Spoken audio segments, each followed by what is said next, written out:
From the pages of Wrestling World, October 2001, we open a wild, controversial, and boundary pushing issue boldly themed Babes and Blood. The magazine wastes no time diving headfirst into its mission of covering the extreme underground scene, opening with a letter from the editor welcoming readers to what promises to be the most brutal and seductive issue yet. We're immediately introduced to the Sextreme centerfold of Jessica Darlin, a visual centerpiece tied to her affiliation with XPW. Her image dominates early pages and reappears throughout the magazine in multiple forms, from pin-up features to walk-in valets in ultra-violent matches. The theme of blood kicks in quickly as we enter a vivid recap of XPW's King of the Deathmatch tournament with full-page recaps of ultra-violent clashes. Matches include New Jack versus Dynamite D, Vicious Vic Grimes powerbombing Crack onto barbed wire, and Homeless Jimmy defeating Big John Kronus for his first XPW victory in a match involving light tubes and broken glass.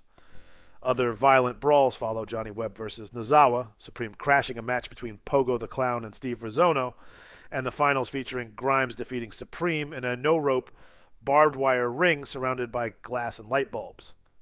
These aren't just matches, they're gore-fueled symphonies of chaos. Meanwhile, we shift focus to Combat Zone Wrestling, where reporter Debbie Selnow drops readers into the insane world of Zandig, the H8 Club, and the rising faction known as the Big Deals. Bloodshed continues as wife-beater staples Zandig's forehead, Nick Mondo plots revenge, and the Briscoe brothers grapple with manager Dewey Donovan's demands to go heel.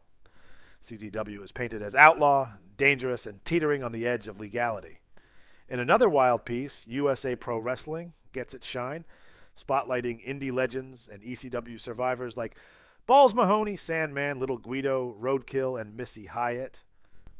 The promotion's rotating venue, from community centers to the infamous Elks Lodge, feels like a throwback to the heyday of ECW, now reborn under a different name with the same bloodlust. Meanwhile, a powerful profile on Andy Lobo Anderson details his rise from Canadian indie standout to heel kingpin in Puerto Rico's IWA, thanks to the backing of promoter Victor Quinones. Anderson, now known as Lobo, recounts his run-ins with Steve Austin and the Road Warriors, his love for the business, and his dream of making it to the WWF. Editorials hit hard too.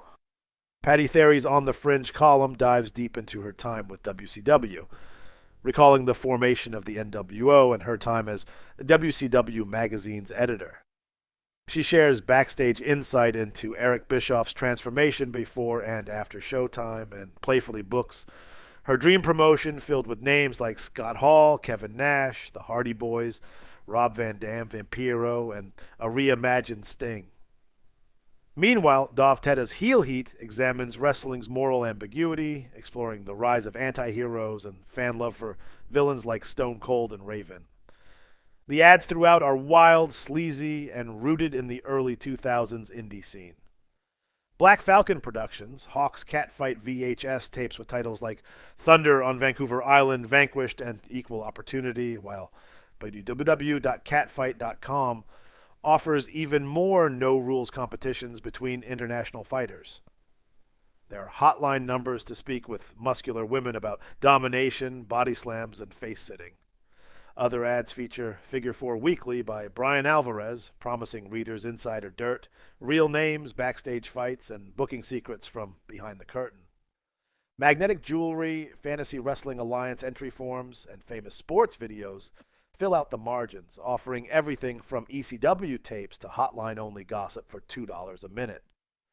In every corner of this issue, the tone is unapologetic, raucous, and celebratory of a version of wrestling that's raw, underground, and often banned. This wasn't glossy WWF promotion. It was the dirt, the blood, and the madness no one else dared cover. And if reading this magazine recap felt like falling through a light tube headfirst into wrestling history, then do what the Black Army would demand. Like, share, and subscribe. Because every day we bring you another forgotten classic. This has been From the Pages.